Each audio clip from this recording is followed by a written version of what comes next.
The lies keep coming. I have never in my life seen so much misinformation being broadcast with such apparent enthusiasm.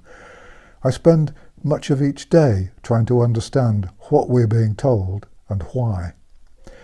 But the mysteries arrive faster than the explanations. There's a good deal of misdirection, a good deal of exaggeration, much sleight of hand, a good deal of psychological warfare stuff, and many attempts to blind us with a small part of the story, to exaggerate in order to influence. When I was a medical student, I ran a nightclub in the city where I was studying. The club was in a pretty rough part of the town, and apart from having a disc jockey to play music, we showed upside-down Buster Keaton films on the ceiling and occasionally mixed them up with colourful histology slides, which we also projected on the ceiling. It was the histology slides which got me into trouble when the BBC mentioned them in a broadcast about the club. The medical school dean was not amused, and I acquired a large black mark as a result. Although quite a lot of students attended the club, there was a hardcore of youths who would make the roughest and toughest of today's statue-toppling Black Lives protesters look like kids on a Sunday school outing. Most of them carried knives, and they weren't afraid to use them. And it was, I'm afraid, a rare evening when there wasn't a large puddle of blood on the floor. Most of the time, the kids with the knives were decent enough with me, and I didn't have any problems with them. But then half a dozen new ones turned up and were spoiling to make their mark. They got a little feisty with their knives, and although I wasn't cut, I was allowed to take an uncomfortably close look at some of the fairly intimidating pieces of steel which they carried. So the next day I went into the city centre and bought myself a stick. It wasn't an ordinary stick, however. It was a sword stick with a long, very pointy blade hidden inside it.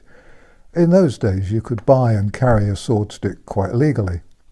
The following evening, when the boys with the knives gathered around, there was much jeering at the stick I was carrying. Until, that is, I pulled the first 1.5 feet of the blade out of the stick. It was, of course, a considerably larger blade than any of those that the boys were carrying. This was a couple of decades before Crocodile Dundee. The effect was instantaneous, and so was the respect. The knives were put away and they never came out again. I would never have used the sword, of course, but they didn't know that. The existence of it and the implied threat was enough. It was a crude and simple psychological trick to take control of the situation. And that's what governments are now doing. They're using every trick in the book to threaten us and to keep us terrified and awed. Some of the tricks are very crude, some are fairly subtle. They're using the sort of tricks used to defeat a real enemy. Our own governments are using the same sort of tricks which we used in World War II. But this time they're not using them on the Nazis, they're using them on us. And the tricks and the lies keep coming because they're working. Our own governments, which are now our enemy, are doing everything they can, and they're succeeding in terrifying a good chunk of the population. They're doing so not because of the science, but for political and commercial reasons. Politicians are obeying the principles of Agenda 21, more of which in a future video, and they're trying to satisfy the commercial requirements of an industry which sees a bonanza payday tantalizingly close. Yesterday, I saw several tiny children wearing masks because their parents had obviously believed the nonsense. One child, no more than 4 or 5 years old, started to cry when her mask slipped. She was only comforted when the mask was replaced. And I saw 2 motorists alone in their cars, driving while wearing masks. The truth, if that is still considered acceptable, is that masks can cause hypoxia and damage brain function. It won't be long before drivers start having crashes because they're wearing masks. And why are small children being forced to wear masks? There's no scientific point in it. Why does no one in government point out that the virus is so small that it will zoom through mask material like a fly through chicken wire? A large car park run by the council was still shut yesterday, but it didn't much matter because there weren't many people about. Many of the shops which should have been open were shut, some obviously permanently and some shut because staff didn't dare to return to work. Coffee shops were open only for takeaway coffees and nobody seemed to be buying. We went into a restaurant, mostly empty, and they happily served us coffees, pleased to have a couple of customers buying anything. The official estimate is that 0.03% of the population of England have the virus. Can you imagine how likely it is that you'll meet someone with the virus, or that you'll catch it, or that it will do you serious harm? And am I the only one to see the irony in the fact that just last year in Britain, a man was fined £90 for wearing a mask while walking past a facial recognition camera put there by the police? It's odd how things have changed so quickly and so conveniently. Last year, Hong Kong banned masks to stifle public protests. Laws banning face coverings in public have been passed in France, Belgium, Austria and Denmark. In Canada, rioters who covered their faces with masks risked 10 years in jail. And in America, some states have had laws banning face coverings since 1845. The laws were put in place to try and get rid of bandits. Cressida Dick, the police commissioner for the Metropolitan Police in London, has said that the police will only enforce the law on wearing face masks as a last resort. "My hope," she is quoted as saying, "is that the vast majority of people will comply and that people who are not complying will be shamed into complying or shamed to leave the store." I'll repeat that. My hope, she is quoted as saying, is that the vast majority of people will comply and that people who are not complying will be shamed into complying or shamed to leave the store. How nice of her. Cressida Dick should know all about shame. She was, of course, the officer who made the decision for the police to shoot at a young, innocent Brazilian man in 2005. Police apparently shot 11 times from close range. They managed to shoot the entirely innocent man 7 times in the head and once in the shoulder. "I think about it quite often," Dick allegedly said last year while chatting on a BBC programme called Desert Island Discs. "Quite often? Most people, I suspect, would think about it pretty well all the time." I suspect I am not alone in thinking that she should have been sacked then. Instead, she now has a top police job and believes that those choosing not to damage their health by wearing useless masks should be made to feel ashamed. I'm not entirely sure that encouraging other shoppers to shame non-mask wearers is entirely within Ms. Disk's role in the police. And does this surely damned woman, I use the word damned in its Christian sense, not realise that the government has made it clear that people with health problems, including anxiety, do not have to wear masks, and nor do young children? Is she suggesting that these individuals, who may be fearful for many reasons, be deliberately shamed? Are the police suggesting officially that patients with respiratory and heart disease be deliberately shamed? Is Dick suggesting that those with mental health problems be shamed? So it would seem. My utter contempt for Cressida Dick is endless. We should call en masse for her to be sacked.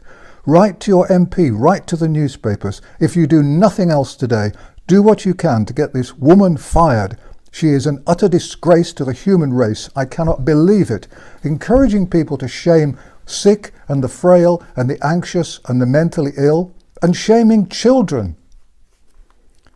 It is said that masks are being made compulsory not to protect against an infection, but to provide reassurance for people who are too terrified to go into the shops. It seems that the World Health Organization may have reversed its view and decided that masks are necessary because of political pressure. From whom? Was it Gates, now about to be the World Health Organization's main sponsor? Is the plan to keep us terrified until the vaccine is ready? But the masks are not giving confidence, of course. They are increasing the terror among the people who fear that we're living in a plague year. I shall certainly not be wearing a mask, of course. In many of the shops which I saw open, there was a real sense of terror. I got stuck at one point on the wrong side of a barrier designed to keep pedestrians in two lines. I moved a barrier just enough to squeeze through, and within seconds a guard had appeared from nowhere. He shouted at me, and when I ignored him, he started screeching excitedly into his portable radio. I have no idea what he was saying or what he thought was going to happen. I went into several shops to try and buy a top-up for my ancient mobile phone. No one would sell me one. In one shop, a masked cashier, whom I could hardly hear, he was also sitting behind a plastic screen, started to sell me a top-up voucher when a manager rushed over screaming, "No top-ups, we don't do top-ups." Why on earth not? What did she or her bosses think might happen? Anyone who talks glibly of a V-shaped recovery in the economy needs to get out into the shops. I'll be surprised if there are many high street shops left in the UK by Christmas, and things are getting worse everywhere. Pensions will be devastated because many companies have stopped paying dividends. Everyone who doesn't have a job and a pension with the state will be financially disadvantaged. The state is using over £1 billion of taxpayers' money in the UK to act as a patron for the arts, though it's difficult to see why the arts and the suffering celebrities shouldn't suffer, make do and be creative to find their own way out of the manufactured crisis. Meanwhile, an estimated 250 million people around the world will lose their jobs, largely due to the lockdowns which followed Neil Ferguson's slightly hysterical, in my view, and inaccurate forecasts. The ensuing poverty will create pain and illness. And the disappearance of high street shops is, of course, part of the plan. This isn't paranoia, it's Agenda 21 from the United Nations. I've been reading yards of material about the plans they have for our future, and to be honest, it's terrified even me.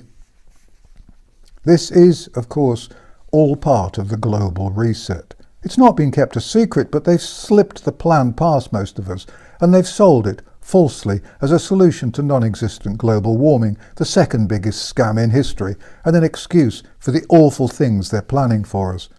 The misdirection has been skillful. Governments have made life complicated and unpleasant and threatening in order to distract us and blind us with a threat which doesn't really exist. Doctors and nurses have been forbidden to counter the propaganda, and most have sadly obeyed their orders. Governments have persuaded millions of half-wits to worry about climate change, and also racism and sexual politics, of course, when these are not the main danger we face. The spoiled elitists who are trapped in their own concept of history and have energy to waste on worrying about Cecil Rhodes and so on should try looking forwards rather than backwards. We're heading for global slavery, organised by the United Nations, the World Health Organization, the Bill and Melinda Gates Foundation, and a bunch of unelected billionaires. The risk for our future is very real, and it is a horror coming to your family and your home. The protesters have, in my view, missed the big picture, and, misled and lied to by governments everywhere, they dismiss as a conspiracy the truly frightening elements of the global reset they have got planned for us. I know some people won't believe any of this, it's all too much for them, but let me leave you with one threat that you can easily check. Part of the global reset is a plan to combine all religions together into a new world religion, which may or may not be called Chrislam. Chrislam, an attempt to combine Christianity with Islam, has been around for some time in a very quiet sort of way, but it's now progressing rapidly. Pope Francis, the first Jesuit pope, announced that May the 14th is to be World Chrislam Day, and he's said to have appointed 13 Chrislam-friendly cardinals. Last year, the Vatican released a Chrislam logo for Pope Francis. I wonder if it's a coincidence that churches may now be open but are not providing services. Oh, and just put Chrislam and ex-British Prime Minister Tony Blair into your search engine. Or take a look at the Tony Blair Faith Foundation and the Tony Blair Institute for Global Change. Blair launched his Faith Foundation in 2008 to work towards global faith. Blair said then that extremists who did not want to join together would be put, and I quote, into retreat. Close quotes. What did he mean by that? I don't know, but I've seen the film of him saying it. Later, Obama got involved, and in 2012, the Vatican called for one world order and a global government. The constant excuse was that we needed a global government and a global church to protect us against climate change. Oh, and guess who can be found amongst Blair's list of partners? You won't guess if we sit here all day. Or maybe you will. The Bill and Melinda Gates Foundation. And Microsoft. It's all there, out in the open. Take a look. If you don't believe me, just look. The United Nations 21 plan is for a world government, with population control near the top of its agenda. The excuse for this? Climate change. The United Nations also says that we obviously need a world church. It seems that individual religions will disappear into one. What will happen to Jews, Buddhists, Hindus, Methodists, Evangelical Christians, Presbyterians? Do any of us have a say in any of this? Before we know what's happened, the United Nations will have given us its world government and its world church, whether we like it or not. That's what the climate change campaign was all about, preparing us for a global reset. And that's what the coronavirus nonsense is all about. Check it out. All the information is available on the internet. I've given you all the clues you need. This is definitely, most definitely, not a conspiracy theory. The only conspiracy is the one leading towards a world government and a world church. Oh, and think about this. In 1991, the Club of Rome published a book entitled The First Global Revolution, in which it admitted to inventing climate change as a common enemy of mankind in order to unite the world. 1991. It really can't get any clearer. Finally, before I stopped receiving emails, simply because there were too many, I saw several complaining about the sound quality of these videos and not surprisingly offering kind help with new equipment and professional advice. Well, thank you, but no, I'm not interested and don't have time or energy for upgrading our very top-level equipment. We use my old iPad, a microphone that cost under a tenner, and a cheap camera tripod, and anyone who wants better sound quality will have to go and watch something else, one of those. I'm told those videos about skateboarding gerbils are pretty good sound quality. And my genuine thanks to YouTube, who have, after I protested, put back my video entitled Face Masks Ending the Confusion. That probably took some courage on their part, so thank you, YouTube. Thank you for watching An Old Man in a Chair, and thank you for all your support and encouragement. Please copy and share the videos on Twitter, Facebook, BitChute, and any other platform you can find. If you'd like to put on a translation, that would be fine. If my videos disappear, please go to my website, vernoncoleman.com, to find out where you can possibly see them, or to read the transcripts, because the transcripts of the videos, including the banned ones, are on the website. This channel hasn't been monetized. I haven't authorized any adverts or any sponsorship, and there never will be any ads or any sponsorship, and there aren't ads or sponsorship on my website either. If you'd like to see more videos, please subscribe to the channel, because the videos aren't always easy to find. If you visit mainstream media, please put on messages asking people to come and look at the videos, because this is where the truth is. Although it may feel like it at times, please remember, you're not on your own. More and more people are waking up, and we can win this fight. Thank you for watching.